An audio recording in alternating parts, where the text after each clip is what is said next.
Muchísimas gracias y muy buenos días. Agradezco nuevamente a la Organización Internacional del Trabajo por esta muy amable invitación, particularmente a don Joaquín Nieto, director de la oficina de la OIT España.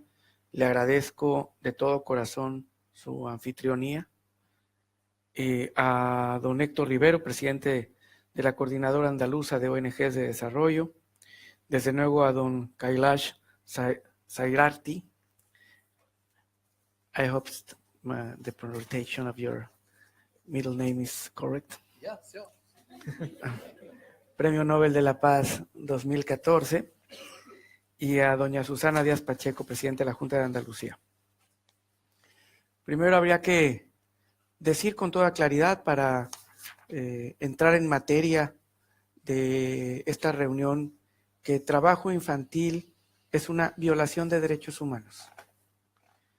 No es un tema de convencionalismo, no es un tema sujeto a negociación, no es un tema de manejo de buenas prácticas laborales, es un tema concreto de violación de derechos humanos y en muchos casos sale de la esfera del ámbito laboral y entra a la esfera del ámbito de lo penal, de la degradación de un ser humano frente a otro ser humano que merece que la sociedad imponga medidas correctivas específicas, fundamentalmente en materia penal y en privación de la libertad.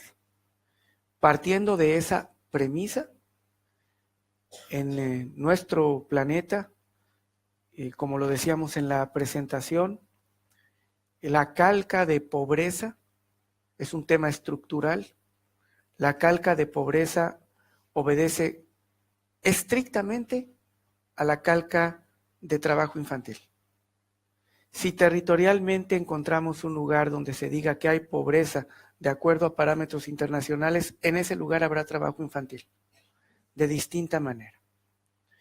Y obedece, por lo tanto, siendo un fenómeno estructural de desigualdad, al golpeo más fuerte de grupos vulnerables, principiando por niños, pasando por género, pasando por etnia y religión, pasando por posición socioeconómica de la familia y por perspectivas de desarrollo.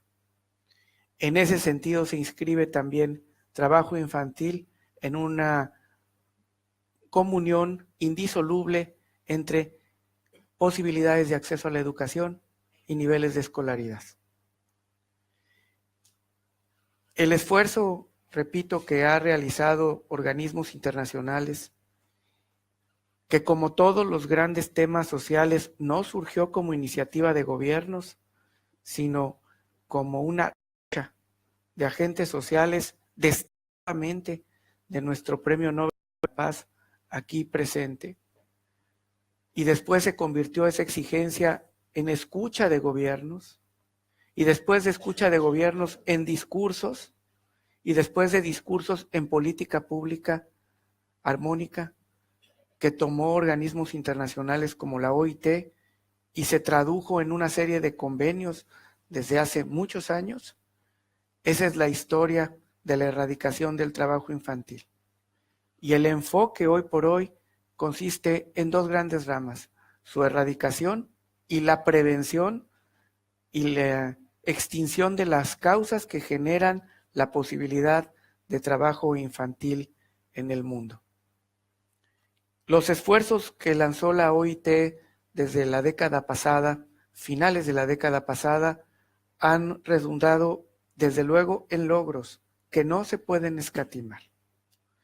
De más de 200 millones de niños en condición de trabajo infantil en la encuesta y en la realización de un censo que se hizo en 2009, estamos en 152 millones de razones por las cuales seguir trabajando y luchando en la erradicación de este fenómeno. ¿Cómo se distribuye? Bueno, la mayoría, más de la mitad, se encuentra en África, un porcentaje menor en Asia, un porcentaje de alrededor de 10% en América Latina y Centroamérica, 1.1% en la parte de América del Norte, pero corresponde básicamente a la calca, pobreza, trabajo infantil. Cuando viene un representante de gobierno, no puede venir a hablar de discursos. Necesariamente tiene que venir a hablar de resultados, de lo que hace en su trabajo. Y lo que aquí vengo a presentarles es una iniciativa con resultados que llevó a cabo la CEPAL como organismo multilateral asociado a Naciones Unidas y el gobierno mexicano en el tema de erradicación de trabajo infantil. ¿Qué resultado hay? Descenso de un organismo constitucional autónomo, no gobierno, organismo constitucional autónomo. En finales de 2012 existían en México 3.038.000 niños en condición de trabajo infantil. Un porcentaje importante en sus peores formas de explotación, que es la trata de seres humanos. En los niños, desafortunadamente, es trabajo forzoso y prostitución infantil. De estos 3.038.000 niños, donde la edad constitucional mínima para trabajar en mi país era de 14 años, hoy, con una serie de cambios, inclusive protegiendo a mayor población, quedan alrededor de 2.400.000 niños en condición de trabajo infantil. La reducción en 5 años ha sido aproximadamente de 600.000 niños en esa condición, que hoy se encuentran ya en la escuela. Y que desde luego es un logro, por eso repito, importante, insuficiente, porque la meta que México comprometió fue la meta de OIT de erradicación de trabajo infantil en sus peores formas de explotación para 2016, meta que no se logró.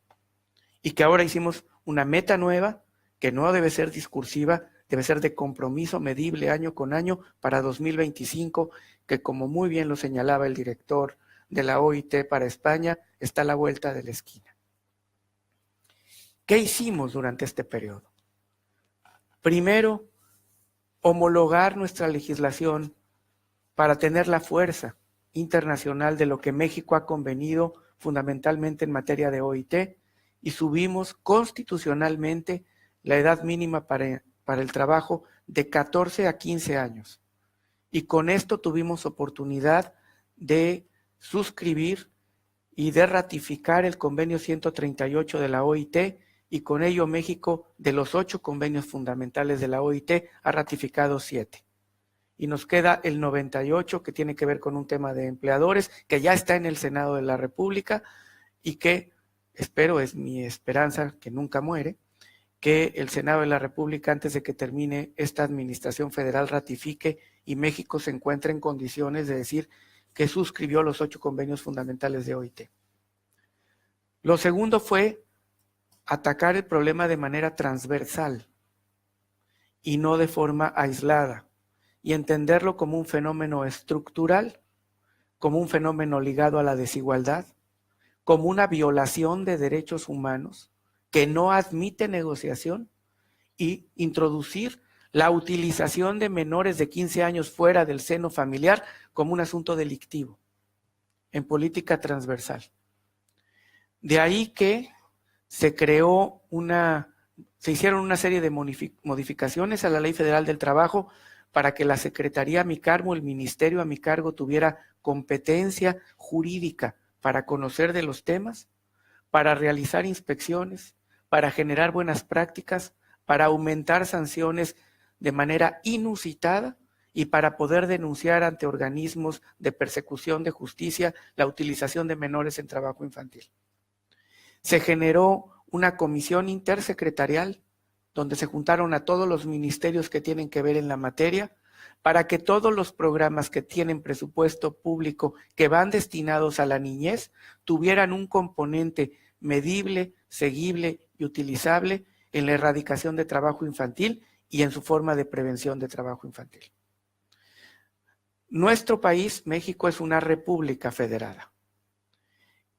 Por lo tanto, se replicó en los estados federados la misma comisión intersecretarial, invitándose a actores sociales que participaran en el seguimiento, crítica clara y objetiva de la política pública que se estaba siguiendo en la materia.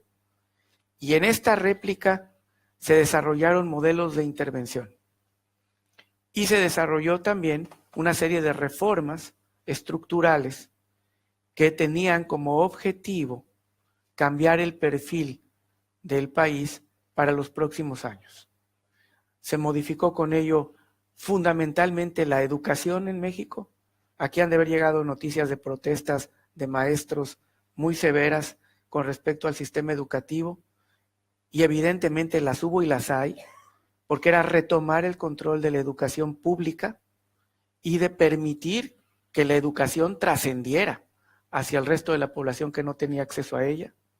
Se modificó la ley en materia de telecomunicaciones como reforma estructural para que, aparte de ampliar la matrícula, tuviéramos oportunidad de introducir a los niños, sobre todo, repito, ligados a la pobreza, trabajo infantil, desigualdad, a las tecnologías de la información, con los consiguientes intereses que se tocaron, hacer que el Internet fuera gratuito en todas las comunidades, plazas públicas y escuelas, y que se evitara el cobro de las largas distancias.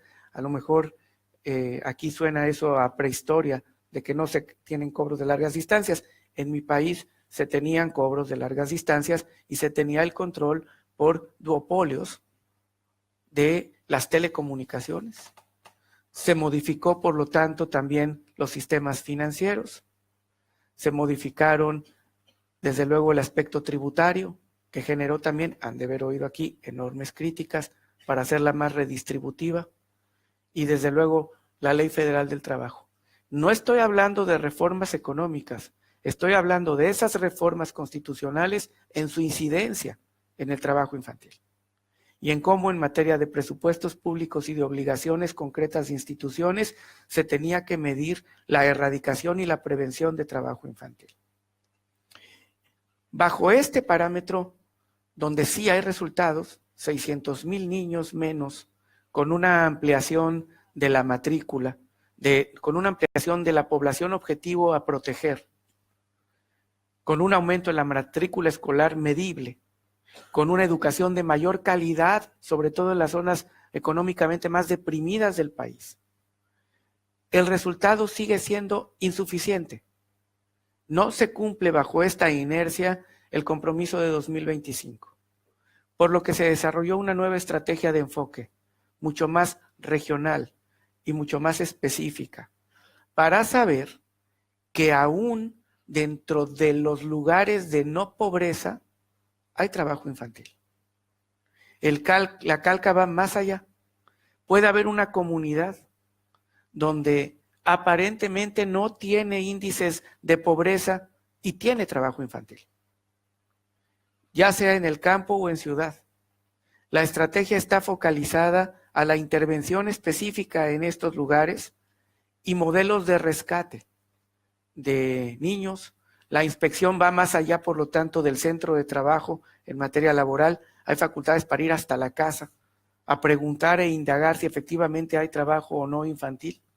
Y las autoridades pueden estar involucradas con competencia para denunciar en donde exista trabajo infantil, sabiendo que es delito. Básicamente, y entiendo, decía un maestro, que un discurso de 10 minutos puede mover corazones, pero un discurso de más de 10 minutos mueve a la gente, pero de sus asientos. Básicamente, lo que nosotros venimos aquí a decir y que se especificará en la conferencia de Buenos Aires es que los modelos de intervención, reconociendo estas premisas, deben de ser transversales, deben de ir a la mayor ejercicio de autoridad del Estado, que es su fuerza coercitiva.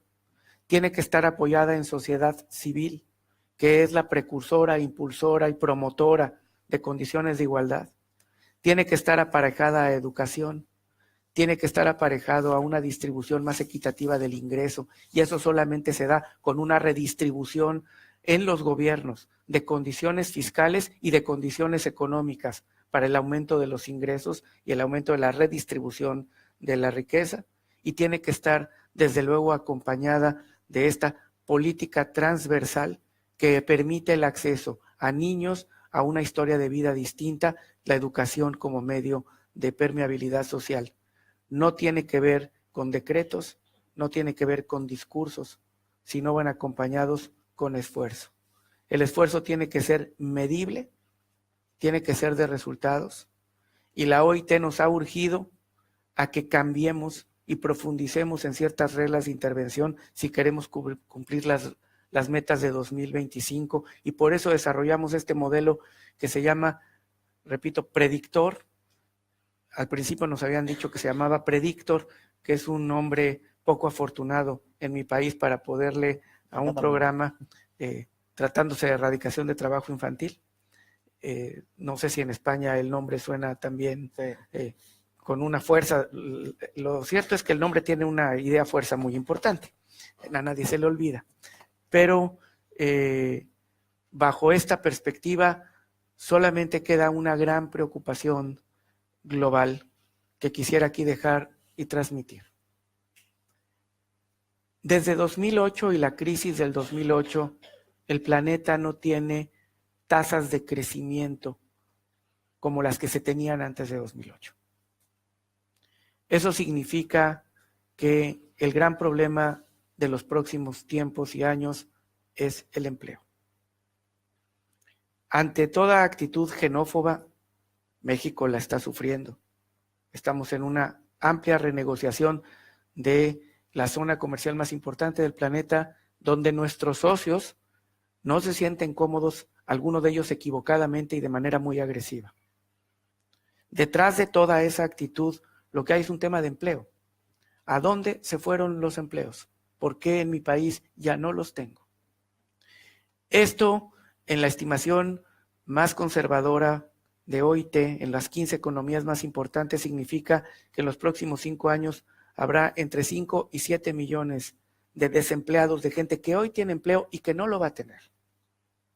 En los cálculos menos conservadores es entre 5 y 50 millones, porque se introduce una variable nueva que es la cuarta revolución industrial y las tecnologías de la información que desplazan una generación.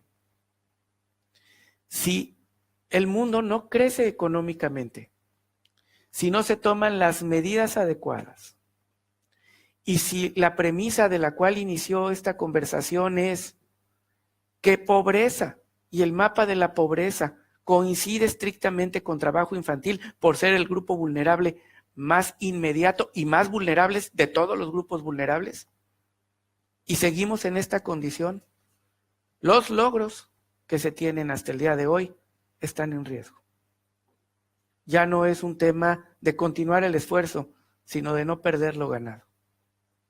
Habrá que tomar medidas, y como bien decía el director de la OIT, la erradicación de trabajo infantil después de cierto número no pasa por el esfuerzo de erradicación, pasa por el cumplimiento de otras metas del postmilenio para el 2030.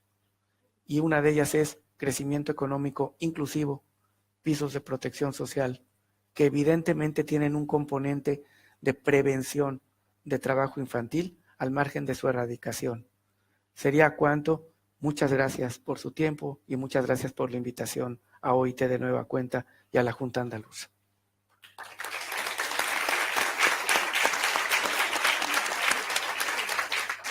Muchas gracias, señor Navarrete, por sus palabras, por contarnos esa experiencia desde México, desde América Latina. Ahora teníamos previsto las preguntas, pero no sé si ha dado tiempo a que a través de las redes nos lleguen. Lo que sí podemos abrir es un turno de preguntas desde el foro, por si alguien quiere. Adelante, Paco.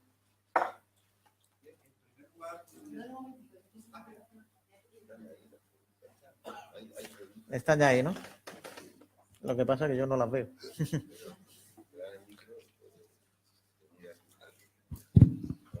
Después de Paco vamos a dar paso a la pregunta. En primer lugar, ¿sí? En primer lugar, trasladarle al representante del gobierno mexicano un agradecimiento de deuda histórica que España tiene con vuestro país, que servisteis de casa, de cuna y de cobertura y de segunda patria en momentos muy difíciles para este país, ¿no? Después de la Guerra Civil. Y también de la ayuda que recibimos la oposición franquista desde México. En estos momentos, donde está en cuestión incluso hasta nuestra propia configuración democrática. Y con respecto al tema que hoy nos trae aquí, hay una afirmación que usted ha hecho que me gustaría terminar, después de analizarla, con una pregunta. Usted ha afirmado el aspecto de responsabilidad penal en el trabajo infantil por aquellos que lo cometen. Está claro que ya hay descartados de antemano algunos culpables. No son los trabajadores, ni las trabajadoras, ni las familias, ni las madres, ni su entorno. El origen está en el sistema económico. Ese es el culpable. Y las autoridades en cada país saben el nombre y el apellido del autor, o los nombres y los apellidos, la marca, porque tienen una responsabilidad traducida en multinacionales. Son las que, beneficiándose de una determinada coyuntura sociolaboral o legislativa, producen a través de ese sistema de esclavitud total. La pregunta es, ¿qué medidas concretas, personalizadas, en busca de esos culpables, tiene planteada el gobierno? El gobierno y también la zona geográfica. La fundación a la que yo pertenezco, la Fundación Antigua Paz y Solidaridad, hoy Fundación de Estudios Sindicales y Cooperación de Comisiones Obreras, tiene una experiencia muy positiva en la zona, a pocos kilómetros de la frontera de México, en el país de El Salvador.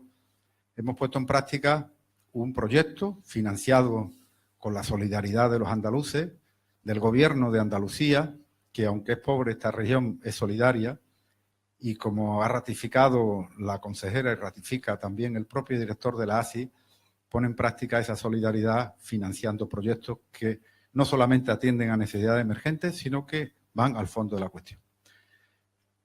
En El Salvador hay un proyecto de formación profesional para jóvenes para excluirlos de las garras de las maras y de todos los intereses paramilitares y del narcotráfico. Posibilitar la inclusión a través de formación profesional es una manera de evitar esa esclavitud. Algún proyecto regional habría que poner en marcha para que esas soluciones esas intenciones sean traducidas en intenciones y en proyectos concretos. Nada más. Muchísimas gracias por sus palabras y desde luego los mexicanos sentimos un enorme cariño por el pueblo español. Nos unen historia, cultura, origen y particularmente en Sevilla. Decía en la presentación, esta es la tierra de Fray Bartolomé de las Casas. Bartolomé de las Casas fue el misionero que por primera vez después de la conquista española a los indígenas mexicanos los defendió ante las cortes españolas, ante el Consejo de Indias, ante la Inquisición, para decir que los indígenas mexicanos también tenían alma, que no eran cosas, que eran personas. Y es de aquí, sevillano, orgullosamente sevillano. De tal manera que es una hermandad, nos casamos para toda la vida y espero que sea un buen matrimonio siempre. Aunque a veces se pasen momentos difíciles o a veces no, como lo vivió España o como lo vivió México, la solidaridad de los dos pueblos siempre ha sido muy estrecha. ¿Qué hacer? Reconociendo que es un tema de violación de derechos humanos, de desigualdad estructural, que va más allá del niño, sino que implica una familia, una comunidad y una región. El planteamiento que el gobierno mexicano asumió fue, con enorme valentía por parte del presidente de México, fue reformas estructurales a la Constitución, que fue además apoyada por partidos políticos. Se hicieron 13 reformas a la Constitución y se cambió el aspecto laboral. Nosotros seguimos en mucho la reforma laboral española, que sé que fue muy criticada, como fue muy criticada la mexicana, de la flexibilización de la contratación individual, para poder captar a más gente en el mercado formal de trabajo y captar a más gente en el mercado formal de trabajo, tener mejores pisos de protección. Nuestra tasa de informalidad al inicio de esta administración era de 60%. Hoy la tasa de informalidad es de 56%. No significa que bajó 4%, bajó casi 10% la informalidad laboral en México y tenemos las cifras más altas de formalización. ¿Esto qué significa? Que hay mucho más actos de justicia. Una gente que tiene prestaciones y seguridad social para él y su familia es un acto de justicia frente a gente que no tiene esa posibilidad y que es el mercado informal. Y que esa es parte de la desigualdad que esconde detrás de ella, desde luego, trabajo infantil. A todas estas reformas estructurales, reforma en telecomunicaciones, reforma energética para poder tener un turbo en la economía, reforma tributaria que generó enorme descontento entre los empresarios, enorme descontento. Pero en un país donde el 90% de los privilegios fiscales por ley iban dirigidos al 10% de los más ricos, teniendo las desigualdades que tiene México, era inconcebible. Redistribuir el ingreso, mejorar los aspectos de educación y recobrar la calidad de la educación para no condenar a familias enteras como mecanismo educativo igualador de la condición social, que significa romper intereses. Detrás de lo que estoy diciendo no son buenas palabras, hay intereses reales. Poner en orden algunos otros temas como flexibilizar el trabajo sin que genere abusos y ponernos en política transversal con sociedad civil, pues implicó y ha implicado un esfuerzo. Lo último que se está haciendo, que es cambiar el modelo educativo por el modelo económico por un modelo económico más humano. ¿Y en qué momento? El momento de recesión o de crecimiento, como dicen los economistas, y todavía dicen algo, espero que no haya algún economista en el auditorio, pero le llaman crecimiento negativo, algo que todavía no alcanzo a entenderlo. Generar zonas económicas especiales. Regiones donde reconocemos que hay enormes niveles de desigualdad y por ley hay las mejores condiciones para generar posibilidades de crecimiento económico inclusivo, de capacitación, de becas, de educación con matrícula y escuelas de tiempo completo, con internet gratuito y con acceso a la información de manera más rápida y ágil. No estoy diciendo con esto ni con mucho que el país haya resuelto sus temas de desigualdad, de pobreza y de modelos económicos inequitativos. No lo estoy diciendo, ni me atrevería jamás a decirlo.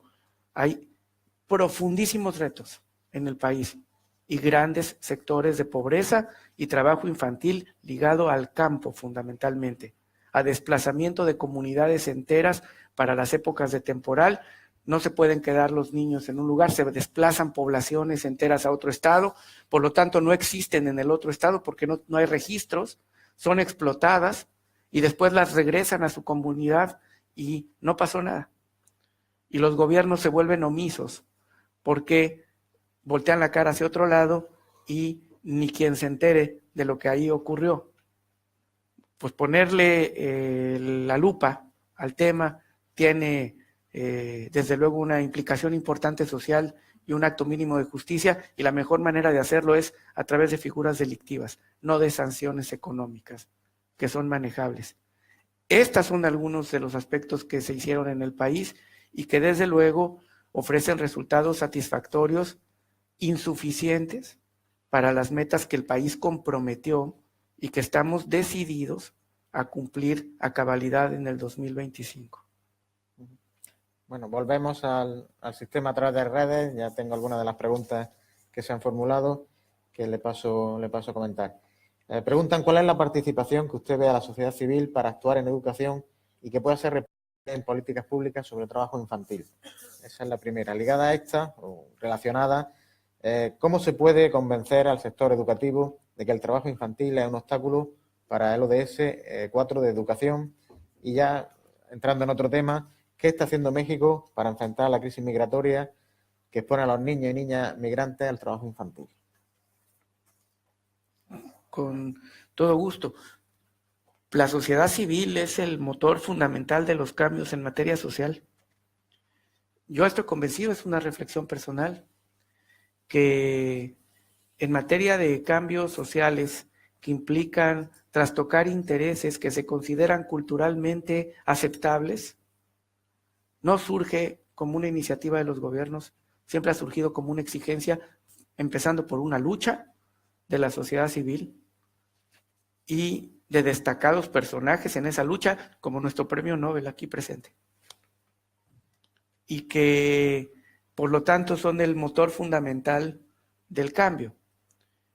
Ahora, el motor fundamental, una vez que se logró hacer que los gobiernos se vuelvan política pública, desafortunadamente, en un gran número de casos, se pierde el impulso y se burocratiza.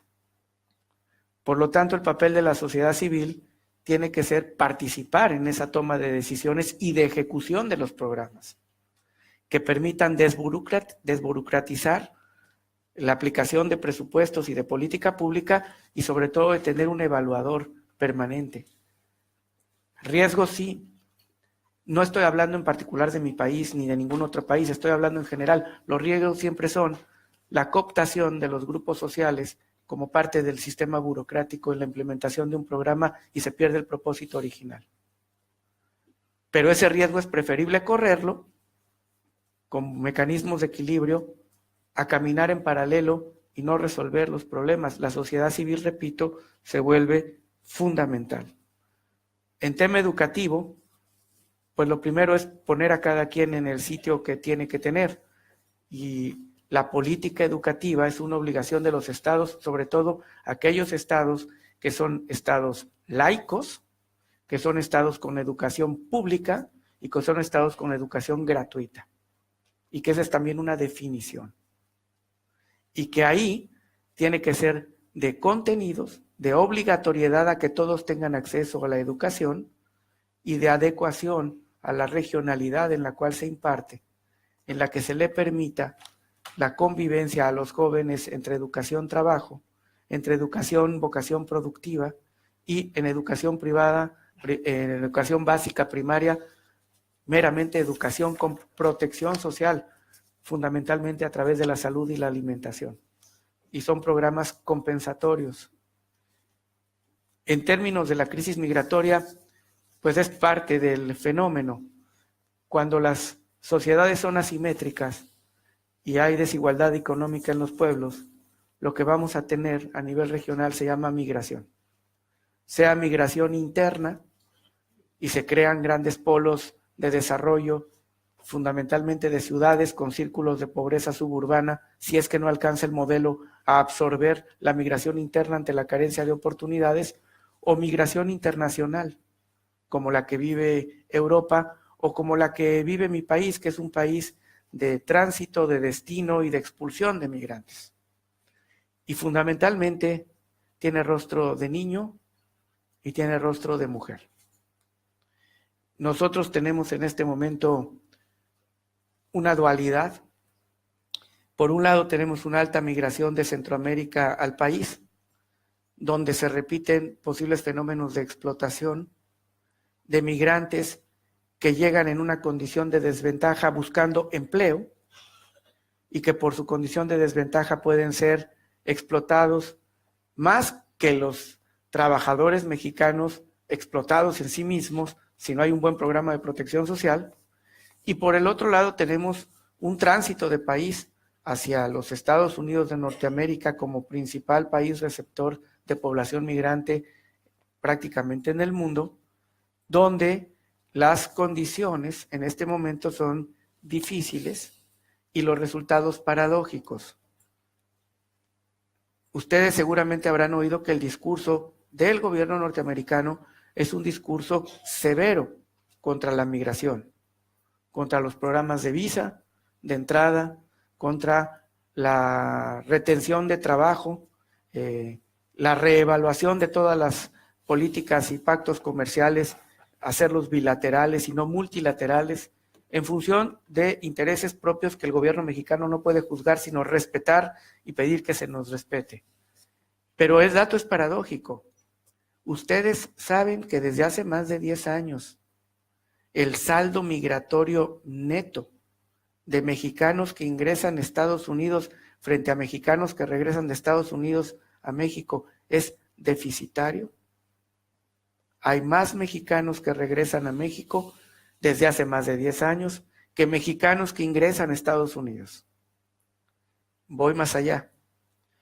Ustedes saben que desde esta última administración norteamericana, el saldo de deportados mexicanos disminuyó frente a lo que se tenía en el gobierno anterior demócrata. En términos de los hechos, estoy hablando de los números. ¿Qué es lo que sí cambió? Lo que sí cambió fueron actitudes. Y las actitudes de un discurso violento llevan a violencia, llevan a maltrato y llevan a vejaciones. Y evidentemente ahí la respuesta debe de ser una defensa absoluta de los migrantes mexicanos en el extranjero y de los migrantes extranjeros en territorio mexicano. Los programas ahí están con todas las complicaciones que esto implica. Y desde luego los resultados, que no es el tema de esta plática, como repito, simplemente lo dejo esbozado como idea, son paradójicos. Como se los he podido decir, no corresponderían a lo que en teoría se percibe de lo que podría estar ocurriendo en este momento en esa parte del hemisferio. Muchísimas gracias, señor Navarrete, por su intervención, por